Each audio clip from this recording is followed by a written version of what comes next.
wabarakatuh.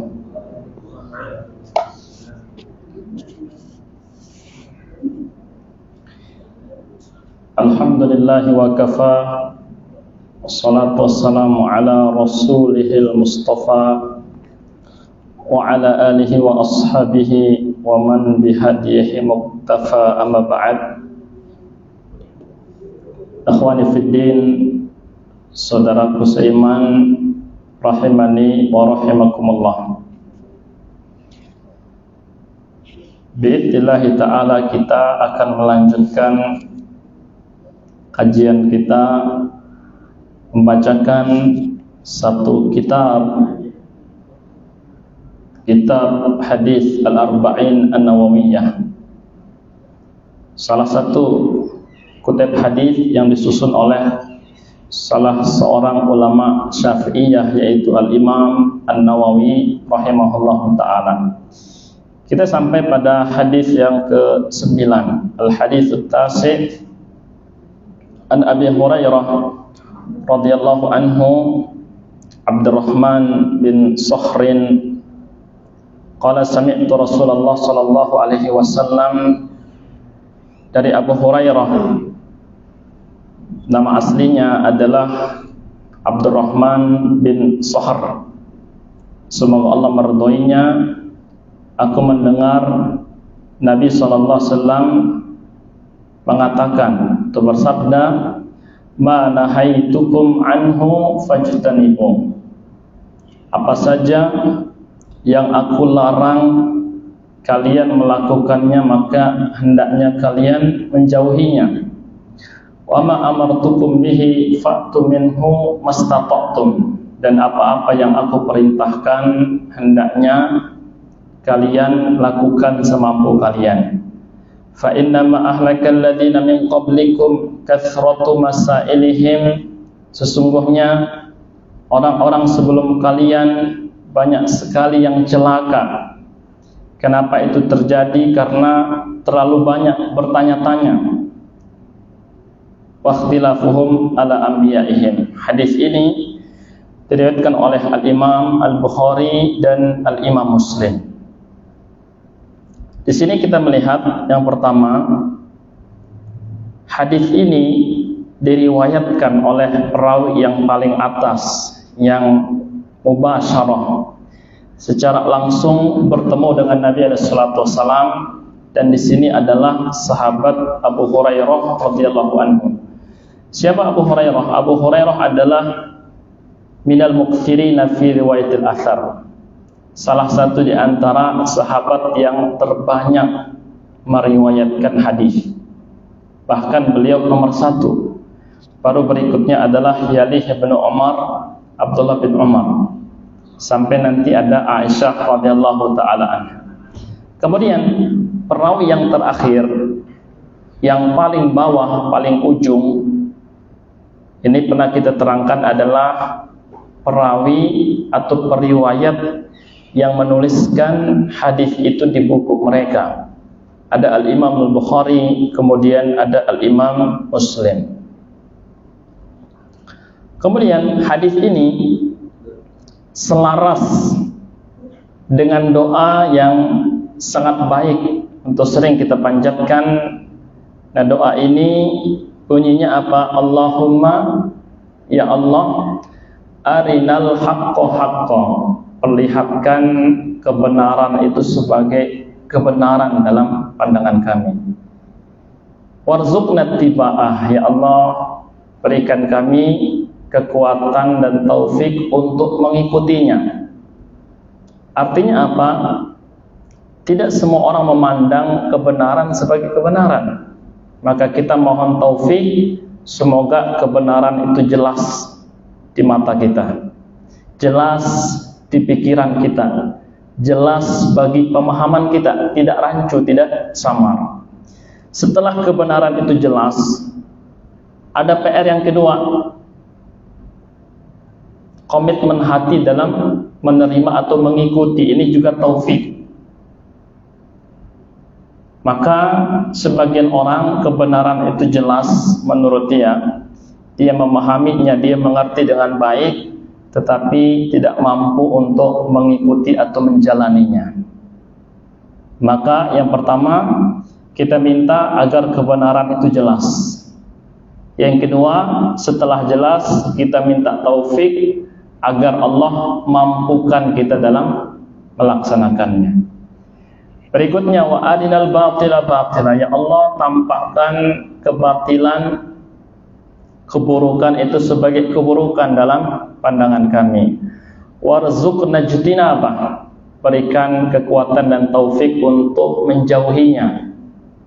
Sebagian orang tidak mengetahui keburukan sebagai keburukan, tidak jelas karena minimnya ilmu. Dia terjatuh pada perbuatan dosa, bergelimang dengan kemaksiatan. Setelah punya ilmu, dia kemudian perlahan terlepas darinya, dia menjauhinya. Akan tetapi ada juga orang-orang yang sudah jelas keburukan itu di matanya, dia memahaminya jelas olehnya, tetapi dia tidak mampu keluar dari zona buruk itu. Dia masih terus menikmati kemaksiatan itu, bahkan dia terlalu terbiasa dengan kemaksiatan itu. Dia mengatakan tiada hari tanpa maksiat. Kalau nggak maksiat, ada yang kurang rasanya. Hidup ini kurang nikmat dan seterusnya. Kemudian ini juga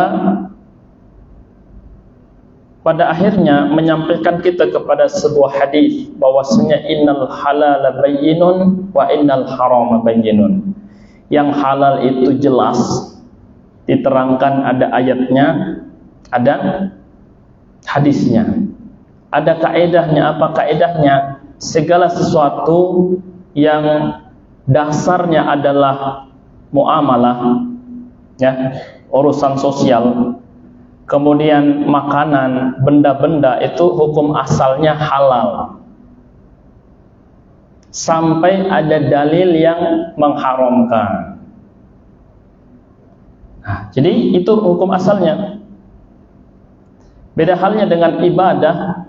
Ibadah ini hukum asalnya itu haram. Ibadah ini hukum asalnya haram. Kapan kita boleh beribadah? Apabila ada dalil yang mengarahkan. Sebelum ada dalilnya, stop dulu.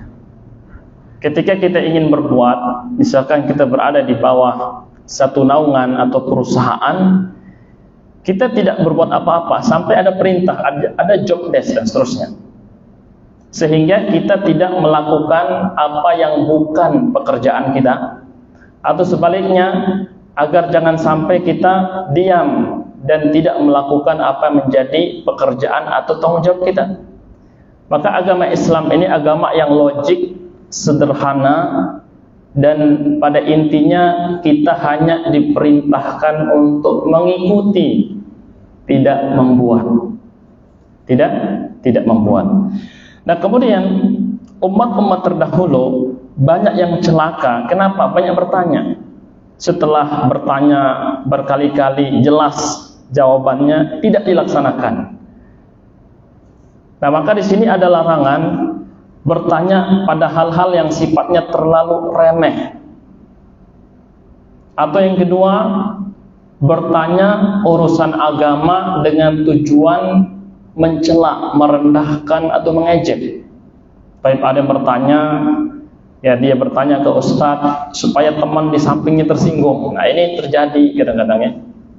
Dia sudah tahu jawabannya, dia bertanya bukan menjadikan orang lain tahu, tetapi dia ingin menyindir teman yang ada di sampingnya. Maka ini tidak boleh.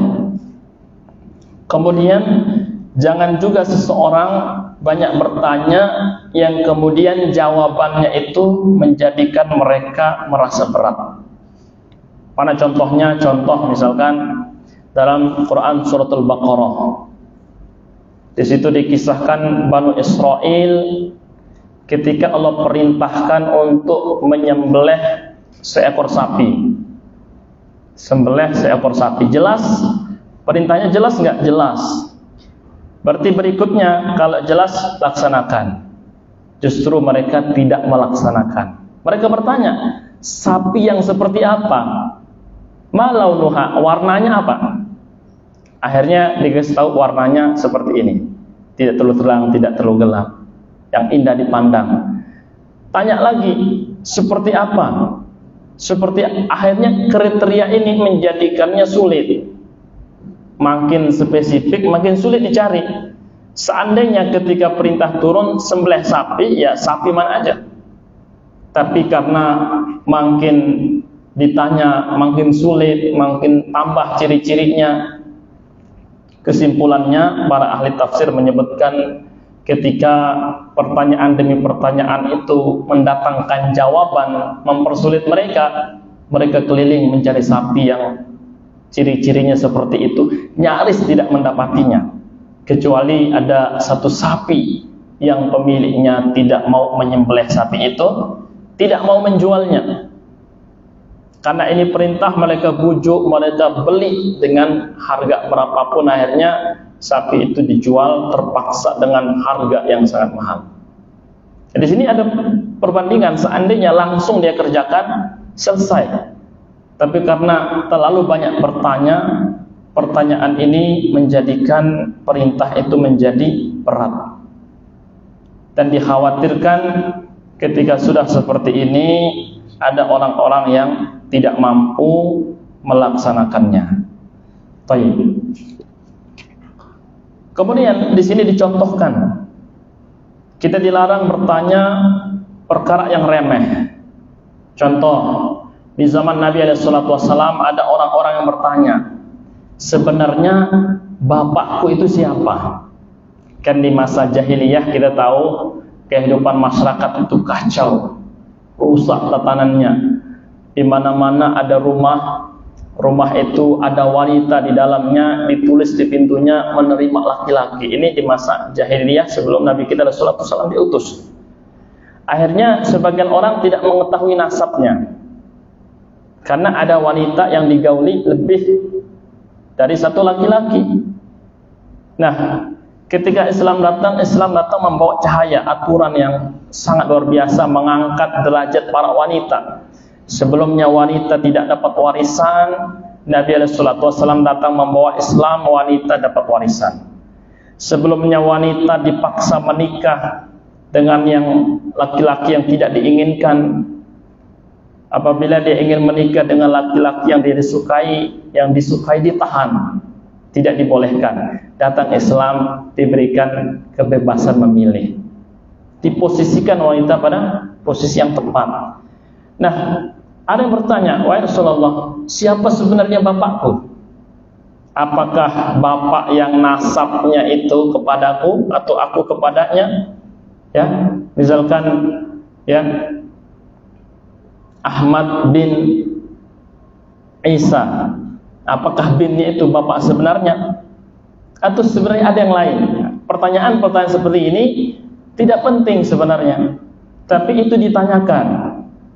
Nah, pada akhirnya ketika dijawab, bapakmu sebenarnya bukan yang engkau dinisbatkan kepadanya. Kira-kira jawaban ini mengenakkan atau tidak? Tidak. Maka pertanyaan-pertanyaan semacam ini dilarang untuk ditanyakan. Tapi kesimpulannya, kita tidak bertanya hal-hal yang sifatnya remeh. Terlalu remeh, kadang-kadang jawabannya sudah jelas, tidak perlu ditanyakan. Yang kedua, tidak bertanya untuk mengejek, menjadikan orang lain tersinggung dan seterusnya. Yang ketiga, tidak bertanya pada hal-hal yang semakin dijawab semakin sulit untuk dilaksanakan. Ini contohnya adalah kisah Bani Israil. Dan intinya apa? Intinya adalah apa yang Allah perintahkan, manakala itu jelas, laksanakan. Tidak bertele-tele, tidak terlalu banyak tanya. Ya, orang mengatakan malu bertanya, sesat di jalan, terlalu banyak nanya, gak jalan-jalan, hanya terus tapi gak melangkah, ya kan? Nah, pasti orang ini cuma nanya, gak ngelakuin. Nah, ada yang seperti itu. Kemudian al-hadithul asyir, penyempurna dari hadis ini disebutkan juga dari Abu Hurairah radhiyallahu anhu. Perhatikan, Abu Hurairah sahabat miskin. Dia ahlus suffah. Suffah itu masjid punya pelataran, cuma ada atap, nggak ada dinding. Itu namanya suffah zaman dulu. Nah, banyak orang tinggal di sini. Di antaranya siapa? Pengungsi yang pindah dari Makkah ke Madinah hijrah. Nggak kedapatan rumah, nggak sempat dibantu sama Ansor karena banyak, tinggal di situ ngungsi. Itu ahlus suffah. Nah, di antaranya juga ahlus suffah itu orang yang tinggal seterusnya ada di situ. Kenapa? Karena pengen cari ilmu aja. Urusan dunia gimana? Yang penting perut terisi, sisanya akhirat. Nah, ini berat sekali. Itu Abu Hurairah salah satunya. Nah, Abu Hurairah ini tujuan hidupnya cuma pengen dapat ilmu dari Nabi SAW. Urusan dunia apa bagi dia? Dunia itu ketika ada makanan masuk ke perut, cukup untuk tegak berdiri, selesai. Ada manusia seperti itu, ada. Di zaman ini ya susah dicari ya. Zaman dulu banyak sekali. Baik. Itu Abu Hurairah. Rasulullah SAW menyebutkan innallaha thayyibun. Innallaha thayyibun. Sungguhnya Allah itu baik. Thayyib. La yakbalu illa thayyiban. Allah tidak akan menerima sesuatu kecuali yang baik. Wa innallaha amaral mu'minin bima amara bihil mursalin. Allah perintahkan orang-orang beriman. Perintahnya sama dengan Allah perintahkan para rasul. Apa perintahnya? Faqal. Allah mengatakan, ya ayyuhar rusul kulu minat thayyibat wa'malu sholiha. Wahai para rasul, makanlah yang baik-baik saja, lalu beramal solehlah kalian. Baik. Suratul Mu'minun ayat 51. Allah juga berfirman, ya ayyuhalladzina amanu kulu minat thayyibat ma razaqnakum, min thayyibati ma razaqnakum. Wahai orang-orang beriman, makanlah makanan yang baik-baik saja yang Allah rezekikan kepada kalian. Tsumma dzakara ar-rajul. Nabi sallallahu alaihi wasallam mengisahkan kisah seorang laki-laki yutilus safar. Dia melakukan perjalanan yang sangat jauh. Asy'atha akbar, saking jauhnya perjalanan orang ini, rambutnya kusut, pakaiannya berdebu. Safar di masa dulu nggak ada pesawat ya. Kemudian ketika seorang safar dalam keadaan kumuh kusut, apa yang terjadi? Ini adalah kondisi kalau orang itu berdoa pasti diterima doanya. Orang yang hidup kepayahan, kelelahan, capek begitu, kasihan sekali kalau diangkat tangannya minta sama Allah, seringkali Allah kabulkan. Tapi ketika orang ini mengangkat tangannya menengadah mengarah ke langit ya, dia mengatakan ya Rabb, ya Rabb, ya Allah, dia panggil ya Allah, minta tolong sama Allah dalam kondisi wa mat'amuhu haram, tapi orang ini dia makan makanan yang haram, wa mashrabuhu haram, dia minum minuman yang haram, wa malbasuhu haram, pakaian yang dipakai juga haram. Fa anna wa ghudhiya bil haram fa anna yustajabulah. Karena semuanya haram, seharusnya doanya dikabulkan, akhirnya doanya tidak dikabulkan. Diriwayatkan oleh Al-Imam Muslim. Apa faedahnya? Faedahnya pertama,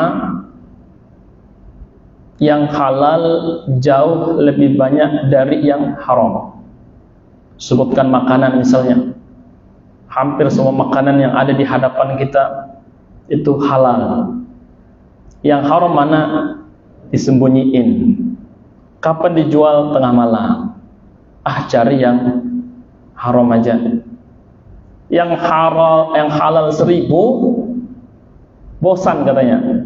Yang haram 1 dicari-cari terus. Nah, karakter manusia kadang seperti itu. Akhirnya ya dicari yang haram. Resikonya apa? Resikonya besar. Kalau ketahuan masuk penjara nggak apa-apa. Itu tabiat manusia. Baik. Nah, ini menunjukkan betapa luasnya rahmat Allah. Bayangkan seandainya Allah melarang kita makan yang haram, tapi yang haram itu 1000, yang halal 1. Sulit sekali kan? Tapi ini kebalikannya. Allah perintahkan makan yang halal 1000, yang haram 1. Gampang apa sulit milihnya? Gampang sekali. Melangkah sedikit halal, melangkah sedikit halal. Yang haram mana tuh di pojok sana. Kemudian bisa jadi makna thayyib ini yang pertama halal. Dia halal artinya dia baik. Kalau yang haram itu namanya khabith, buruk. Berikutnya bisa jadi makna thayyib di sini di atas halal levelnya. Makan daging sesuai dengan porsi yang normal itu halal. Thayyib enggak thayyib. Tapi kalau kita makan porsinya setiap kali makan karena favorit kita daging 3 porsi sampai kita susah bernapas, ya, langsung ngantuk misalkan, halal enggak? Tetap halal. Pertanyaan kedua, thayyib enggak? Sudah enggak thayyib. Kenapa? Ada efek sampingnya. Nah, bisa jadi arti thayyib itu halal, bisa jadi di atas halal, lebih mulia dari halal. Dia sudah halal tapi porsinya juga diatur. Nah, ini makna hadis. Kemudian hadis ini menyampaikan kepada kita bahwasanya ada kaitannya makanan halal dengan doa. Kita sering sampaikan bahwasanya kenapa doa kita kadang-kadang tidak diijabah, mungkin kita nggak evaluasi. Dari yang kita makan ada yang nggak halal, kita koreksi. Kenapa Nabi SAW mengatakan ketika ada bagian dari daging di tubuh kita tumbuh dari yang haram, maka hanya nerakalah yang paling cocok baginya. Ya, alhamdulillah. Maka alangkah baiknya ketika dalam rumah tangga itu memiliki komitmen tidak memasukkan ke dalam pintu rumahnya kecuali yang halal, dan mereka sepakat merasa cukup dengan yang halal. Kemudian doa ini memiliki dawafi, faktor-faktor yang menjadikan doa itu cepat dikabulkan. Ada kaitannya dengan waktu sepertiga terakhir, bainal adzan wal iqamah, antara azan dan iqamat itu doa sangat dikabulkan. Berikutnya adalah penghujung hari Jumat. Ini yang banyak masyarakat tidak tahu. Usahakan di ujung hari Jumat lusa itu 1 jam sebelum maghrib itu doa sangat dikabulkan. Siapa yang kita mintai pertama? Kita minta kepada Allah untuk siapa yang pertama? Untuk kedua orang tua kita. Karena tidak ada yang lebih berjasa dibandingkan mereka berdua. Kekurangannya ada pasti, tetapi upaya mereka dalam merawat membesarkan kita tidak akan pernah mampu kita bayarkan. Terus berdoa untuk mereka berdua dan orang-orang lain yang kita cintai, tentunya pasangan hidup, anak-anak dan seterusnya. Kemudian doa ini memiliki mawani, penghalang, faktor yang menjadikan doa itu batal. Salah satunya di sini adalah makanan yang haram. Tapi ketika seseorang memaksakan untuk mengambil bagian dari yang haram, sebenarnya rezekinya tidak bertambah. Maka langkah baiknya kita cukupkan dengan yang halal. Jangan kita mengatakan yang haram saja susah, apalagi yang halal.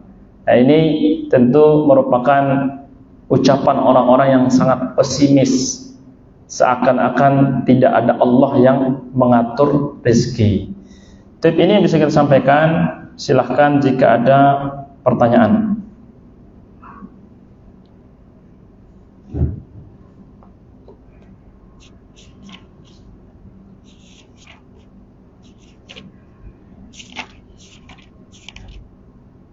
Tapi soal dipaksa-paksa cari pertanyaannya. Baik, nah, barakallah. Itu lebih ke safarnya atau lebih karena kesusahannya? Baik, masya Allah. Tapi alal umum, secara umum, safar merupakan sebab mustajabnya doa. safar. Walaupun ada perbedaan safar di masa lampau dan masa kini, terutama tadi betul dari sisi payahnya, tingkat kepayahannya. Maka Nabi sallallahu alaihi wasallam mengatakan as-safar qit'atun minal azab. Safar itu potongan dari azab. Berat ya kan? Jauh dari keluarga, kadang tidur di emperan, ngantuk-ngantuk juga nggak dapat bantal, macam-macam semua kita pikirin, kita gelisah, bentar-bentar pegang kantong, kita kira dompet kita hilang. Ada 1001 kekhawatiran ya kan? Tidurnya nggak nyaman, serba inilah, tergantung maslahat kita. Tapi para ulama membahas ketika safar menjadi praktis di era ini, kita naik pesawat langsung sampai, bahkan tidak ada upaya, sama aja dengan kita duduk di rumah ya kan, duduk sampai turun. Apakah ini merubah hukum? Maka para ulama mengatakan tidak. Kalau dulu orang safar boleh dia menjamak sholat, di zaman ini juga boleh. Kalau dulu orang safar boleh mengqashar sholat, jamak itu zuhur digabung dengan asar. Boleh di waktu zuhur atau boleh di waktu asar. Kalau waktu zuhur contohnya gimana? Dia sholat zuhur, habis salam langsung berdiri asar. Kalau digabung di asar berarti orang sholat zuhur dia nggak sholat. Pas azan asar di situ dia sholat zuhur dan asar. Qasar yang 4 jadi 2. Zuhur 2 rakaat, asar 2 rakaat. Baik, apakah ini menunjukkan kita malas? Tidak. Kenapa? Karena hadis menyebutkan Allah itu senang kalau hadiah ini diterima. Nah, meringkas ini hadiah dari Allah, kemudahan.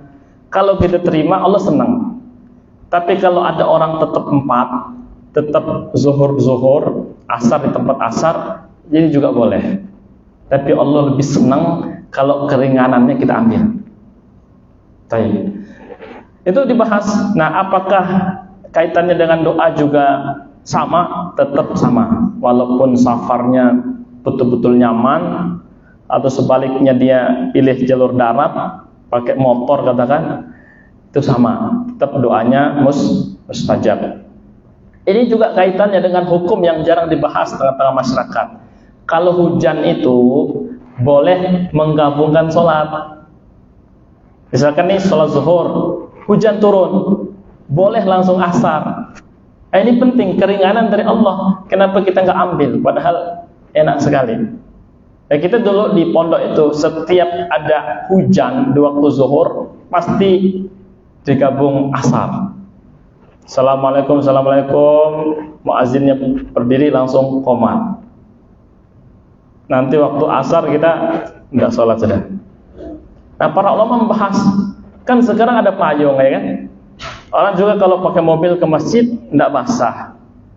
Maka rojih, pendapat yang kuat mengatakan wa ma kana rabbuka nasiya. Allah itu bikin hukum nggak lupa kalau di zaman modern akan ada payung. Hukumnya tetap berlaku. Allah tahu di zaman nanti akan ada payung, Allah tahu.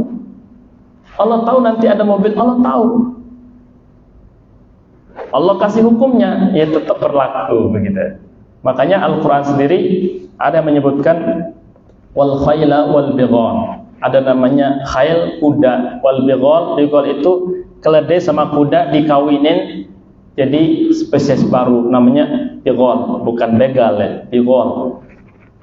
Wal hamir, keledai, litar kabuha, buat kendaraan. Wa yakhluqu ma la ta'lamun. Allah akan menciptakan kendaraan yang kalian nggak tahu.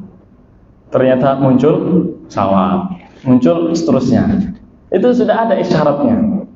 Di zaman itu mereka nggak tahu akan ada kendaraan baru yang akan Allah ciptakan dan mereka nggak tahu. Nah, jadi itu tidak merubah. Wallahu ta'ala a'lam. Ada lagi yang lain? Baik, silahkan. Apa hukumnya memberi sumbangan uang atau makanan buat acara maulid? Baik. Nah, memberi sumbangan. Nah, kita tarik ke belakang. Ini kan sebenarnya pembahasan yang sensitif. Tetapi di dunia akademik, misalkan kita kembali ke bangku sekolah atau kuliah, segala sesuatu itu kan ada metodologinya. Nah, sama di dalam menentukan suatu amalan, mengatakan itu sahih atau tidak, juga ada metodologinya. Sesederhana ini, dulu di zaman sahabat, ada sahabat datang menemui Nabi SAW. Dia bilang apa? Padahal ini Islam belum sempurna. Wahai Rasulullah, innal Islam qad kathurat. Sesungguhnya inna syara'i'al Islam qad kathurat. Syariat-syariat Islam ini banyak sekali. Ada sholat, zakat, dia hitung semuanya. Banyak, wahai Rasulullah. Kami orang-orang kampung, orang Badui ini nggak biasa sesibuk itu. Orang kota kan A sampai Z hidupnya dijadwalin, ya kan? Tapi orang kampung nggak mau begitu. Coba kita ke kampung, sampai hari ini jam 8 tuh udah sepi. Males orang mau cari kuliner gini. Pokoknya sesimpel itu. Ya makan tuh di rumah. Di luar itu ya kalau orang tua nggak ada jajan, anak-anak yang jajan gitu kan. Sesimpel itu. Orang kota biasa. Jadi bilang, wahai Rasul, boleh nggak diringkas? Nah, di zaman dulu sahabat yang imannya tinggi minta gimana cara ngeringkas amal-amal soleh ini. Maka Nabi SAW ajarkan mulai dari yang paling wajib dulu.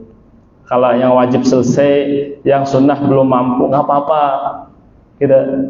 Misalkan sholat, saya cuma mau sholat 5 waktu. Sholat sunnah nggak mau. Boleh nggak? Ya boleh aja. Nah gitu. Diajari sama Nabi SAW skala prioritas. Nah di zaman sekarang kita kebalik-balik, nggak keruan mana kepala mana ekor. Akhirnya yang wajib kadang-kadang nggak kita lakuin, yang nggak ada aturannya kita bela-belain. Nah begitu maksudnya. Nah ini fenomena ini yang mesti diluruskan pelan-pelan. Para ulama semuanya telah menjelaskan. Nah ketika kita mulai dari yang wajib, terus yang sunnah muakkadah, dia sunnah tidak wajib tapi sangat dianjurkan. Itu banyak contohnya kan, misalkan sedekah. Sedekah itu dalam hadis sebutkan tidak sempurna iman seorang mukmin kalau dia kenyang, di kompleknya ada orang lapar. Berarti ini muakkad. Betul-betul moral kita ini harus sama-sama kenyang. Kalau ada yang lapar, kita bagi porsinya. Itu kan masih sulit ya. Belum lagi rumpun keluarga kita itu banyak. Keluarga dari istri, keluarga dari kita, ke atas, ke bawah, ke samping, melar. Itu bisa nggak kita pastikan kalau mereka juga aman, berkecukupan. Kayaknya kalau kita mulai dari yang terdekat, yang paling wajib, nggak akan melangkah terlalu jauh. Sama dengan amal-amalan ini. Kalau kita mulai dari yang paling wajib, baru yang sunnah muakkadah kayaknya habis waktu kita. Nah, nggak ada waktu untuk mengamalkan lebih-lebihnya itu. Ini rumusnya kata para ulama. Cobalah seperti itu. Contoh, kira-kira masyarakat Indonesia sudah semuanya rajin qiyamul lail apa belum? Kayaknya sepertiga terakhir tuh sepi-sepi banget deh. Nah ini dulu muakkad, qiyamul lail itu betul-betul ditekankan dalam Al-Quran, dalam hadis. Yang akhirnya kalau kita mulai yang paling wajib, kemudian ada fardu ain, fardu kifayah, sunnah muakkadah, ada sunnah mutlaqah, seterusnya, habis umur kita ya baru istiqomah sampai sunnah muakkadah barangkali. Karena sering kita lihat ketika dalam satu komplek ada jenazah, dan semua kita sempat. Itu padahal fardu kan? Apa arti fardu? Wajib. Yang begitu-begitu aja kadang lolos kita. Nah, apakah kemudian kita harus mengamalkan yang tidak ada dalilnya? Ini cara yang paling alami. Kayaknya nggak ada waktu. Nah, ada di sebagian masyarakat ini kita sampaikan bukan dalam wujud negatif.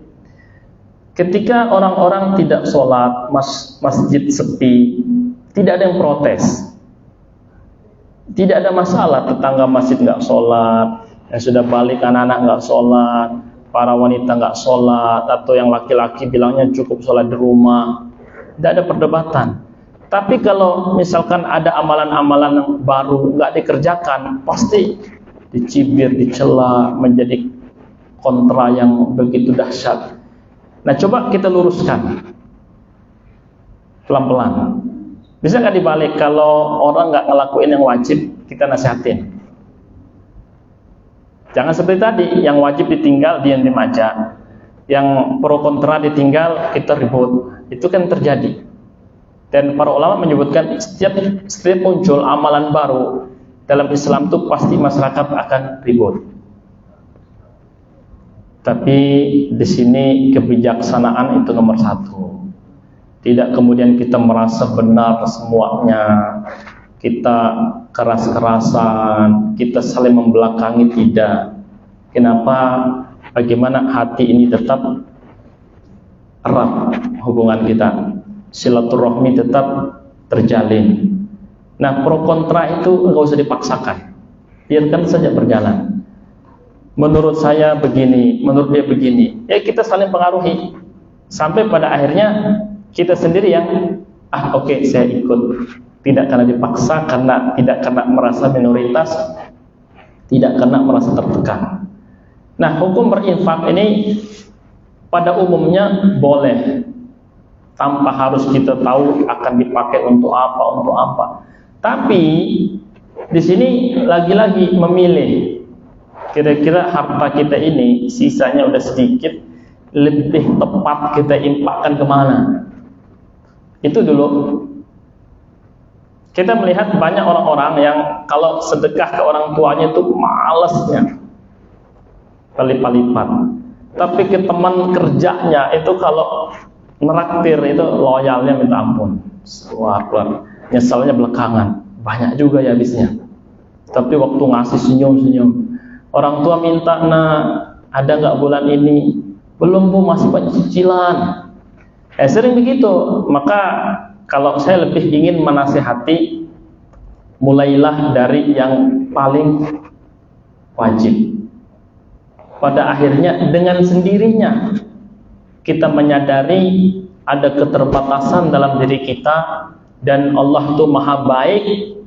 Setelah Nabi SAW wafat, agama ini sempurna. Karena apa? Kalau setiap tokoh agama boleh nambah, kiamat terjadi. Ntar muncul orang, sholat bagus nggak? Bagus. Ayo kita ubah aja zuhur 8 rakaat. Kan bagus. Iya bagus. Kita sepakat sholat bagus. 8 rakaat boleh nggak? Coba kalau Ustaz tanya, boleh nggak kita jadikan zuhur 8 rakaat? Karena setiap rakaat tuh nambah pahala. Boleh nggak? Nah, kalau setiap tokoh agama dibebaskan menambah, apa yang terjadi? Asli lagi nggak Islam? Udah nggak asli kan? Makanya Islam tuh keasliannya itu yang menjadi powernya. Orang Barat tuh muji Islam itu karena keasliannya. Kok nggak berubah ya? Padahal nabinya sudah wafat 14 abad. Kok sholatnya masih 4 rakaat? Dulu 4 rakaat. Yang wajib 5 kok sekarang tetap 5. Ya, ini sisi otentiknya itu yang menjadi moral dan kekuatan Islam. Justru makin direkayasa, makin ditambah otak-atik, kacau jadinya. Kenapa? Karena ini pondasi, kaidah sakral. Nah, ini mungkin lebih ke sini saya ingin menyampaikan. Lain-lainnya sebenarnya kita bisa baca sendirilah, ya kan?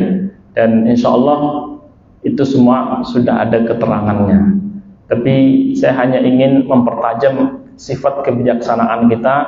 Seandainya kita jujur dalam beragama, insya Allah pasti Allah sampaikan kita kepada yang tepat yang kita inginkan. Baik, ada lagi? Cukup ya?